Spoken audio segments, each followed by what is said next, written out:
1,000 people to the streets. When it comes to housing, Peadar founded the Meath Housing Campaign that is striving to ensure that families have a roof over their head. He has worked for workers in many disputes for better working conditions, and he has constantly struggled for the right to life for the mother and child. Please welcome an teachta Peadar Tóibín. Míle agus Mairead agus tá seanna jazz bheith anseo inniu agus fair play na gach uile gine a tháinig go gach cearn den tír chun bheith anseo inniu. Fair play. Just first of all, it's important to say that I'm speaking on my own behalf here. The Sinn Féin seek that the 8th Amendment should be repealed and that abortion should be made available in certain cases. My view is different, and my view comes from those immortal lines that are central to the proclamation. The 8th Amendment is the most important human rights debate of our generation. The upcoming debate will ask citizens the most serious of questions. It will ask us a question that will radically change who we are as a people and what our core values are. Firstly, the life of the mother in all cases must be protected. I have asked doctor after doctor and obstetrician after obstetrician, and every time I ask them, are they aware of any woman who has lost their life due to the 8th Amendment, they have all said no.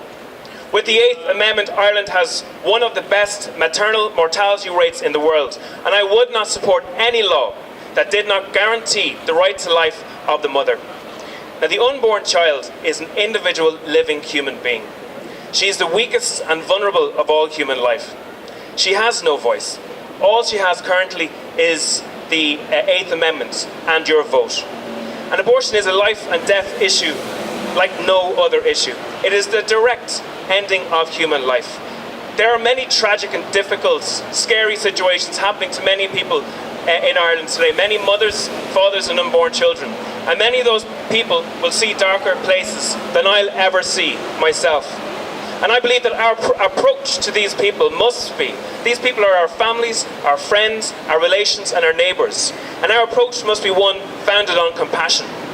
But the solution for one person can never be the ending of a life of another person. And let's be clear, this referendum is not about the difficult cases. This is not what's being proposed. The Fine Gael abortion referendum seeks to delete the constitutional rights to life of every unborn child from May 2016, May 26th onwards. It's about abortion on demand for the first 3 months of the child's existence. And that's the age that most people actually get to meet their unborn child for the first time, at the 12-week scan. Sitting at home in thousands of walls around Ireland is a photograph at 12 weeks of their children in a frame somewhere. And a repeal also allows abortion for up to 6 months for a host of other reasons. And if you don't believe me, look at what's happening in Britain. 1 in 5 pregnancies end in abortion in Britain. Since abortion was legalised in Britain, there have been 9 million abortions. As we stand here today, in April of this year, there have been 12 million abortions internationally. Now, for most Irish people, that's a shocking figure. In Ireland, the story is radically different. The 8th Amendment has actually protected so many lives. Abortion is at a 30-year low in this country, even if you take abortion pills into account. The abortion rate is 4 times more in Britain. That means there are hundreds of thousands of lives today saved due to the 8th Amendment. It's actually estimated that 1 child in every class in the country is alive today due to the 8th Amendment. Now, the major difficulties I have with regards to abortion is that it discriminates. By definition, abortion is inequality of outcome. One baby makes it to term and the other baby doesn't. But if you're from a minority sector, you are far more likely to be aborted. Now, I have been asked by people with Down syndrome and their families to make sure that their issues are not erased from this debate. And in countries where they have made abortion on demand available, we have seen shocking figures of up to 90% of all children diagnosed in the womb with Down syndrome being aborted. In the Netherlands, the Minister for Health has said, if freedom of choice results in a situation that nearly no children with Down syndrome are born, society must accept that. In Britain, there's an organisation called Don't Screen Us Out. Think about that. We're supposed to be at the pinnacle of our enlightenment, yet there is a group of people who are organising and asking us the question not to screen them out of society. We need to protect those people.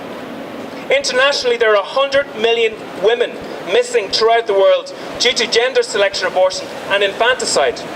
In countries such as China, India, Britain and the US, some parents, for economic, social and cultural reasons, seek sons and therefore they abort their baby girls.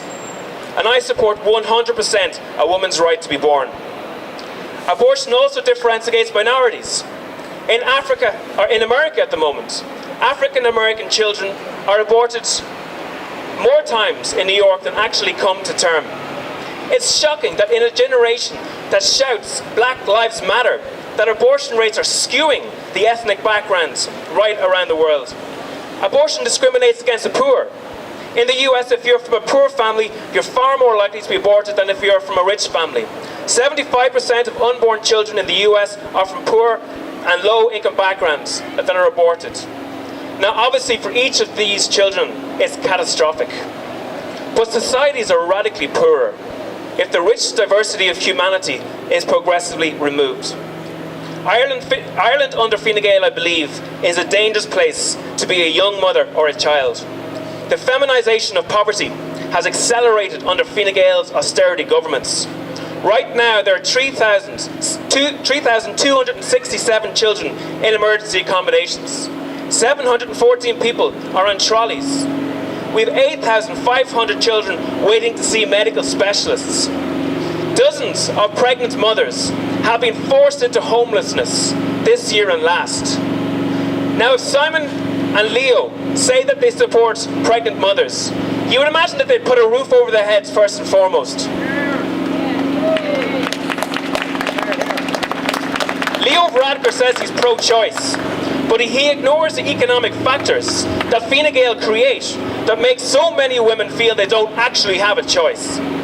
If this government really seeks to help women, targeted funding to lift families out of poverty, along with childcare and a decent living wage for mothers, is pivotal. Now, what's been asked of us in 5 weeks' time is a blank cheque. And obviously there are many TDs in the Dáil who have gone on the record, and I respect that of their view. But there are many TDs hiding at the moment on this particular issue. It's actually easier to know what the third secret of Fatima is at the moment, or what the lot of numbers are for next week. But the right to life is a fundamental right. It's not something that people tend to flip-flop on depending on the weather. It's not something for the politics of the finger in the air to work out which way the wind is blowing. Yet these same TDs are asking us to hand over one of the fundamental issues in our lives. I would say to these TDs, life should not be just for the rich. It should not be just for the fortunate, the planned or the perfect. We all live under the same sky, and we are responsible for each other, no matter how small or frail anybody is. Martin Luther King says our life begins to end the day we become silent about the things that matter. I urge you not to be silent. I urge you to find your voice, speak up, get active, and let's win this referendum.